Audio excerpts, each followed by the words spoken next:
Alright, so I need to make this little bonus video here. So I missed a couple of things Thursday, and I just wanted to give you guys some sort of additional calculations to bounce off of to help you perhaps with your homework. So just to remind you, we defined the complex exponential, cosh, sinh, sine, cosine, and oh, by the way, tangent's that. Hyperbolic tangent would be like sinh over cosh, but I don't have much to say about that. Complex secant was 1 over cosine. I think you get the idea. So just here's, I calculated the component functions of sine in class using the adding angles formula. And I mean, the result wasn't wrong, but like logically it's a little bit out of bounds because we haven't proved the adding angles formula yet for sine. And so a better argument that I should have given you in class would have been this. Sine of z by definition is this, which by definition of the complex exponential is that, which breaks down like this, rearrange terms, and lo and behold, cosh, sine, sinh, cos, just like we derived with the adding angles formula in class. But this is a more logical way given our current status and theoretical development. Now, just to reiterate again, sine of z is equal to 0 only for z equal to n pi. We can look at this as 0, which is the same as the real and imaginary part, the component functions being separately 0, which is to say that sine is 0 and sinh is 0, but sinh is only 0 when y is equal to 0, and sine is only 0 if x is equal to n pi, which gives us this. So in other words, the only zeros of the complex sine are precisely the zeros of the real sine, which is kind of neat. Moving on here, and I will scan this and post it to the PDF for you guys. All right. So here is sinh z. It's by definition of this, which when I bust out the real and imaginary parts of the complex exponential, it looks like this and that. Of course, the minus comes out here because sine is odd. And then again, regrouping all the real terms together, regrouping all the imaginary terms together, we see we've got sinh, cosine, cosh, sine. So those are the component functions of sinh. All right. Now, if we're going to have z, it's kind of interesting, right? If z is equal to x plus iy, and if y is equal to 0, we could think of z equal to x. So then, like cosine of 0 is 1, sine of 0 is 0. Thus, for z equals to x, we have sinh of z is equal to sine x. And in other words, sinh of x. In other words, the complex sinh agrees with the real sinh if we look at the case that the imaginary part is 0. So, in other words, the notation, like it would be really annoying if the complex hyperbolic sine, when you fed it a real quantity, didn't evolve and didn't reduce to the regular hyperbolic sine. That would be like a very dangerous notation, but this is not, right? Complex sinh reduces to real sinh in the context that z is real. And on the other hand, if you're looking at the case that z is pure imaginary, if z is pure imaginary, you get the x is 0, so this term drops out, and x is 0, so cosh of 0 is 1, so you just get sinh of iy equals to I sine y, right?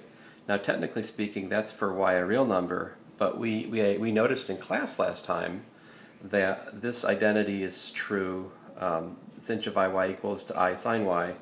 That's actually true for complex arguments, right? Like sinh of iz is actually, by this calculation we went through in class last time, I sine of z. So this is something we'll see again and again. If something holds for arbitrary real values, then it will imply by something called the principle of permanence that the identity likewise holds for complex values. Not that we've proved that, but it is something we will prove eventually by, well, admittedly by that analytic continuation thing that someone keeps talking about. Now, you know who you are. All right, so here we are. Yet another way, of course, we could get at the component functions of sinh is to do a kind of sneaky substitution thing, like, well, sinh of iz is I sine z, but we know that that's sine of z, so we can multiply through the I, we can get this. But on the other hand, iz is ix minus y, which means if we make the identification x bar equals to minus y, y bar equals to x, well, we get sinh of x bar plus I y bar is equal to sinh of x bar cos of y bar plus I cosh of x bar sine of y bar. And so, lo and behold, switching x bar to x, y bar to y, we see that the component functions of sinh are exactly sinh cosh, sinh times the cosine, cosh times the sine of x and y is appropriate, which of course is what we derived another way. Now, I would certainly not advise this substitution method as like the greatest way to derive component functions, but it is, you know, yet another trick you can use. There's so many different ways to derive component functions, guys. So what I'm trying to tell you is if your neighbor has a different idea about how to do the homework, I wouldn't say just because you guys have different ideas, you're necessarily both wrong. Now, of course you both, I guess you both could be wrong, but let's be optimistic. You're both right. But be careful. So cosh of z is 1/2 e to the z plus e to the minus z. Great. Again, I'm going to go through, find the component functions. This time, definition of complex exponential. Again, definition. Well, this is really the definition of complex exponential. Again, using cosine even, sine odd to pull out the minus. And then grouping real and imaginary terms. And then, bam. There's your component functions, u and v. And I would point out again that in the case that z is real, the complex cosh reduces to the real hyperbolic cosine. And in the case that it's pure imaginary, this is actually very interesting. The hyperbolic cosine of a pure imaginary quantity is the cosine. So in this sense, I have mentioned in the notes that hyperbolic sine and hyperbolic sine and cosine are, you know, really the same functions as sine and cosine, and in some sense it's not too much of an abusive language to say that they're all the complex exponential, you know, in some sense or another. You can, once you have the complex exponential, you can build all these things, all right? Now, of course, the other way you could do things here would be to do cosine of z. Here's yet another way to attack it. Cosine of z is cosh of iz, and then, but that's cosh of minus y bar plus cosh of minus y plus ix, which I then make a substitution, and then use this calculation right here, but with bars instead of x's and y's, and then unsubstitute to get back to here, component functions, yay. Again, I mean, if you like it, whatever. It's just another way to see the component functions are what they are. Probably easier, but again, I haven't justified adding angles formulas for cosine. But if you did have the adding angles for cosine, and you know the relation between cosine, hyperbolic sine, and hyperbolic sine, then this is actually a very efficient way. It's how I tend to do it at the end of the course when I forget things. So cosine of x plus iy is this, minus that, but then cosine of iy is cosh y, and sine of iy is actually sinh y, so we get that. Now if you forgot that sine of iy is sinh y, here's how you figure that out. Sine of iz is this, which is that, which is pulling the I out. Remember, 1 over I is minus I, which introduces a minus sign that cancels the minus sign that we need.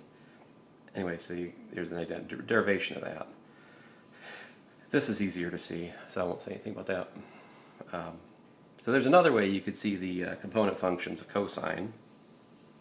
Or, and this would be kind of the more logically legit way that doesn't beg a question of derivation that we haven't done yet, right?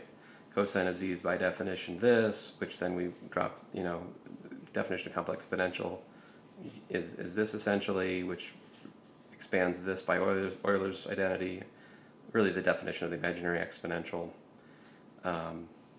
Another way of saying this is my definition of an imaginary exponential and my definition of the complex exponential are in agreement, all right? Anyway, so then regrouping terms, yet again, we get back to, here you go, those are the component functions of cosine. All right, so you're like, can we just, is it okay if we just know one way? Well, yeah, probably, but you know, the more you know.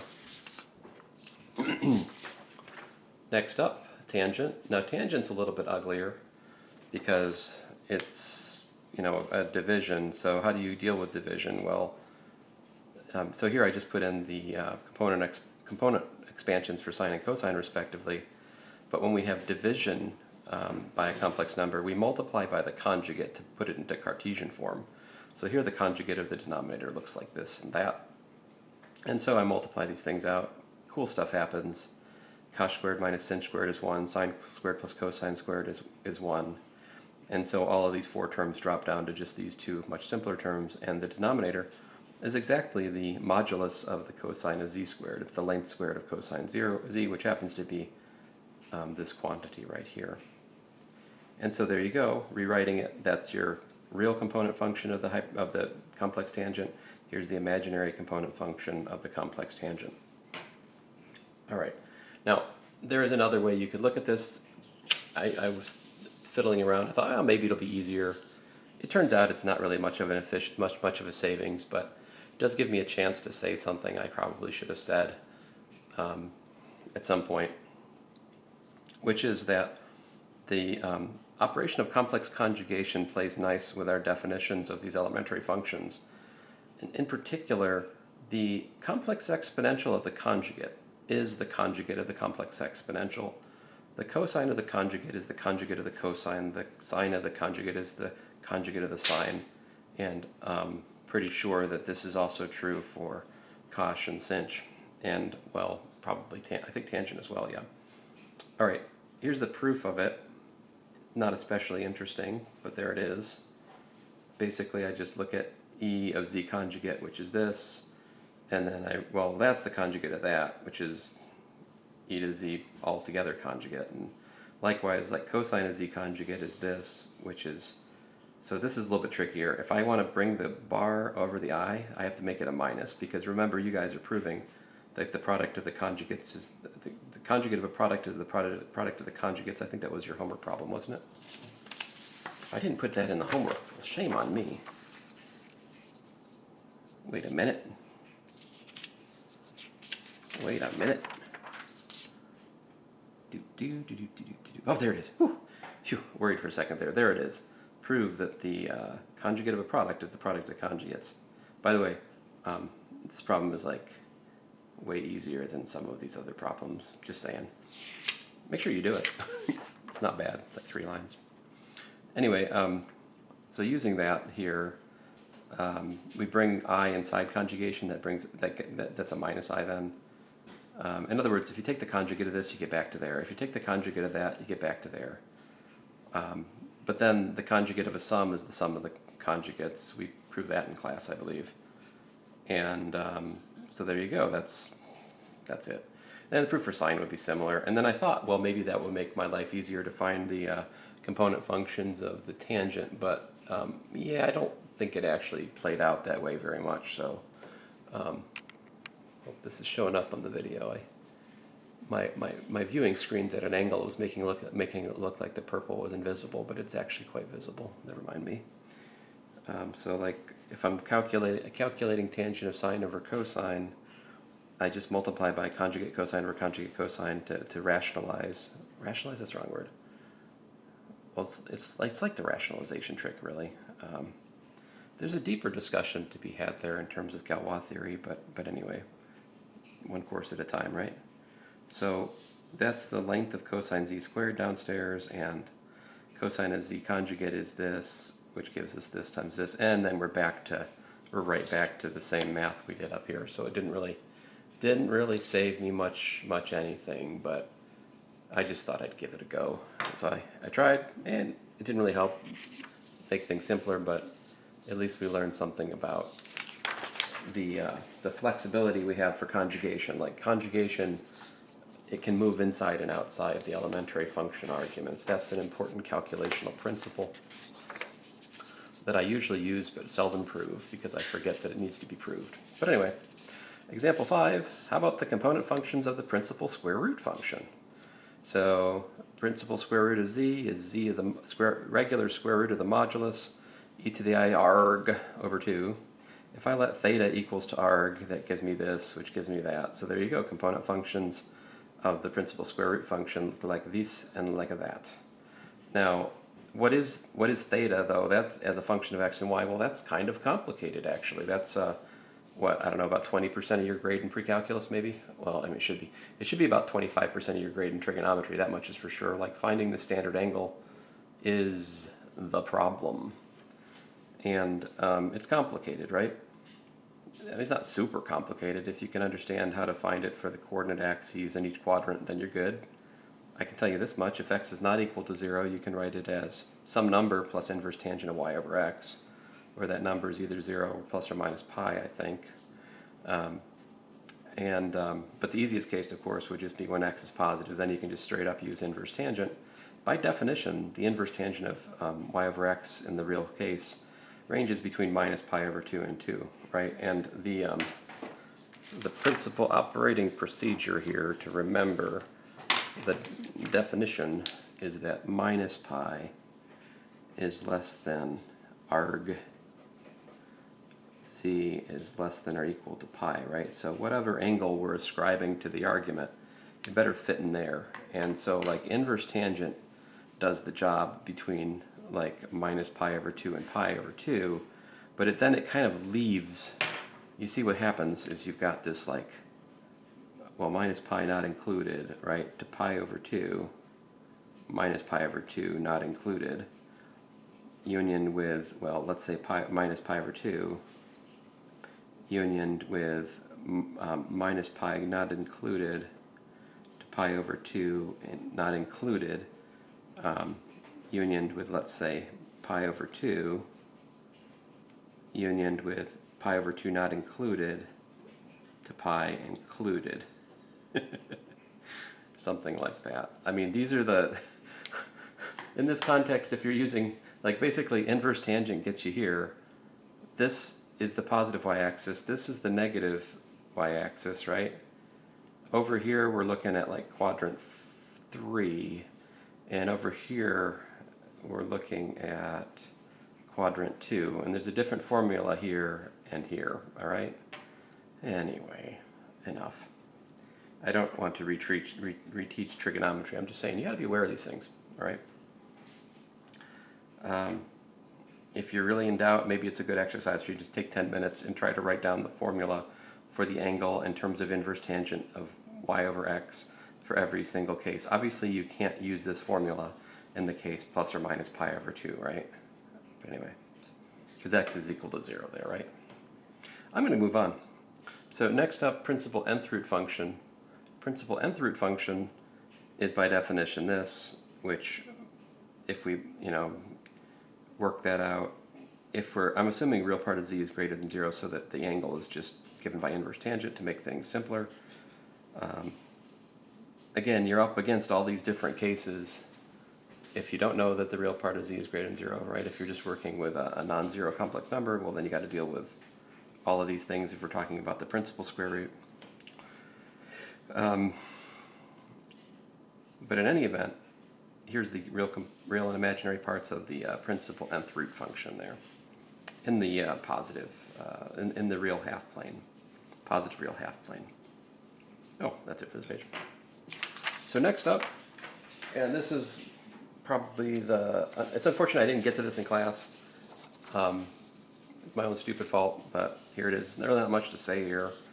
But the definition of a complex power is given by exponential p log z. Notice the little log, that's typically a set of values. So if we want to select one value from here, that means we're going to have to choose a particular logarithm to make the power single valued. And we'll do that sometimes later. But otherwise, it's a set of values. Like there's a problem in your homework where it's going to be a set of values. Let me tell you which one that is. Take some of the mystery out of it here. I said calculate the following values or sets of values here, right? So values are set. So cosine and hyperbolic tangent, these are just a specific value. All right, you're looking to put this in terms of like the Cartesian form, okay? And down here, values or sets of values. Well, the principal fifth root, that's a single value, all right? But this one right here, part B, you got a complex number to a complex power, and that is going to be a set of values. So I'd like the answers here in Cartesian form, all right? Just, for the sake of specificity. Oh, look, I have an example. This one's rather famous. This was discovered by Euler back in the day. Wrote a letter to another dude about it. It's in my notes. And he was kind of flabbergasted that when you calculate I to the I power, so we got log I, right? Log I is principal logarithm plus 2 pi iz. But the principal logarithm of I is natural log of the modulus of I, which is 1. Log of 1 is 0.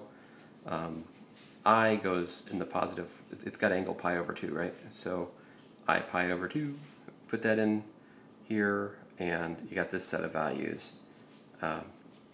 E to the I times pi I over 2, I squared is minus 1. I don't know why I left I squared here and just put minus 1 here. Whatever. I wouldn't try to understand why I did that. You can look at Jeremiah 17:9 if you like. But anyway, here, so well, maybe I shouldn't say that. Something about. Anyway, e to the minus pi over 2. That, and so this is, as k ranges over integers, this is what this complex power is. And the funny thing is that they're real, right? This is a real exponential of a real number. That's a real value. So it's kind of funny. Now here's another one, just to illustrate the definition and get this over with here. If I have 2 plus 3i to the 1 plus I, by definition that is, by the definition I just scrolled past. By this definition up here, right? We've got, if I am I in screen? Let me zoom out just a beat. All right. So, it's that. But I took one look at this and then I realized, oh, I need to calculate the angle. So I'd have like inverse tangent of 3 over 2 running around. Wait a minute, no. Inverse tangent of, 3 over 2 running around here. And that doesn't give me joy, so I just decided to leave it at that and say, that's what it is, right? Great. But that's not the answer I want for your homework. The answer I want for your homework is more like example 9. So here's example 9. 1 plus I to the, let me zoom back in here for the sake of common human decency. Ooh, yowzers. Example 9 here. I think it's all in frame now. Hooray. Oh man, I gotta find a whiteout. Anyway, so 1 plus I to the 2 plus 3i power is exponential of 2 plus 3i times the log of 1 plus I. Now log of 1 plus I is more friendly because that is given by the principal logarithm of 1 plus I times that. Now the modulus of 1 plus I is root 2. The standard angle of 1 plus I is pi over 4, right? The principal argument, I should say, is pi over 4. And there you go. And then I just multiply this stuff out. And here's what it is in Cartesian form. It's 2e to the minus pi times that, cosine of this, plus pi times that involves this integer here, and then plus I times the sine of that. This is the kind of answer I'd like to see for that homework problem, right? In detail, here is what that set of values is in terms of its Cartesian form. So anyway, there's that. Now, I'm introducing this. We probably won't use the complex power in its full gory generality much, but it's important to know it's there, and it will come up at times. All right, now let us return to simpler times. You guys remember the quadratic formula. I want to show you now that, in fact, the derivation that you saw in high school, perhaps, it's still legit here, but for new reasons. And in other words, the quadratic formula still holds in the complex domain with the proper interpretation. So start with az squared plus bz plus c equal to 0, a not equal to 0, a, b, c complex numbers. I divide by a, I complete the square, I rearrange, isolate the square, all right? And then what do? I use the theory that we developed last class that says that z plus b over 2a is one of the square roots of this quantity b squared minus 4ac over 4a squared. Now you remember what the structure is there. The square roots either have the form principal square root or minus the principal square root. So lo and behold, we find that z is equal to minus b over 2a plus or minus the square root of this quantity. But this quantity is complex, and you should understand that we're calculating the principal square root of that complex quantity according to this rule over here. Here's an example. Again, sorry I haven't found my whiteout yet, but iz squared plus 3iz plus 2 equal to 0. In other words, divide by I. You've got z squared plus 3z minus 2i equal to 0.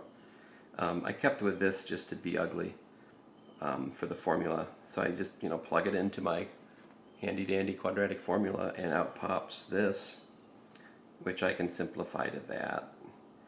And by the way, through this principal square root of 3 plus 8i is actually the square root of 73 times the imaginary exponential of I times the inverse tangent of 8 over 3 divided by 2, hooray, which means that z is equal to minus 3 plus or minus this bad boy right here, right? Probably not something I would have guessed without what we've talked about last class, right? But, once you know that, that means you can factor factor polynomials with complex coefficients using these solutions, like z minus the first solution, z minus the second solution, there they are. And in gory detail, that means that this factors like that. Guessing you didn't do that in trigonometry, but you could have. You could have.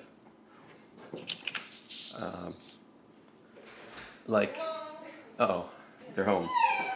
All right, we're almost done here. So I'm almost done here. Z squared minus I.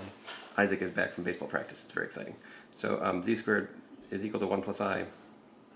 And then so rather than using the quadratic formula, we can use this theorem, which is simply that when we get a square equal to something, that means that something is equal to plus or minus the square root of that object. And we do this with understanding, not out of ignorance. We do this as a result of the theory we proved last class. So this is not hocus pocus. This is a result of the theory of principal square roots, or and all that we derived last class. And so going through the details, and here's this in purple is just pre-calculus junk. Well, it's not junk, it's beautiful pre-calculus. So you can rewrite cosine of pi over 8 and sine of pi over 8 in terms of radicals. And so here it is, z squared minus 1 minus I actually factors like so, if you want to. So anyway, I think the hardest questions I can ask in here actually involve putting things into an exact form using pre-calculus that you forgot, right? So is that a big part of the course? Not really. Is it part of the course? Sure. So anyway, if you're rusty on your pre-calculus, it would be good to review. All right, so finally, let me just take a quick walk through the homework here with you.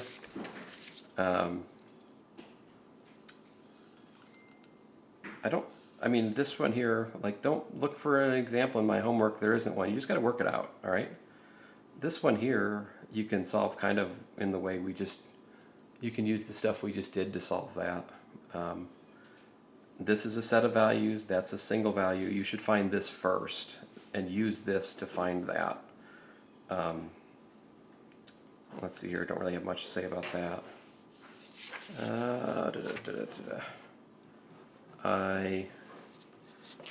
I would expect that the solution set of this is infinite. There's many, many solutions to that. I think if there's I don't know if there's 2 solutions or infinitely many solutions to this. You just have to work it out.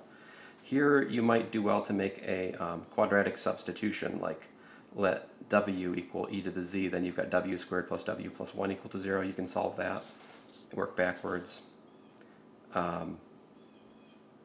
Here, it is what it is. My hint for problem number 12, what we're looking at here is the distance from I plus the distance from 1 to the point z is equal to 1. So what curve is defined by saying the sum of the distances from 2 focal points is held equal to a constant? What is that curve? Problem 13, you got to be careful. Problem 14 is akin to what we did in class for sine of z equals to 0, but notice that it's 2iz plus 1 equal to 0. I'm not looking for you to just rip off what we did in class, although you could. I don't know. There's 2 ways to do this. The one way is to use what we did in class with a substitution. The other way would be just to face the music, find the component function, set them both equal to 0, see where it leads you. I'm not sure which is the best way actually at the moment. The geometric proof is easy here. The algebraic, really rigorous proof took me like a page, maybe more. To be careful. This is actually not hard. here, I want you to use part A to do part B, all right? And anyway, problem 20 is actually pretty simple. That's all I got to say. Sorry I didn't get everything done the last class, but I hope this helps. Thanks, guys.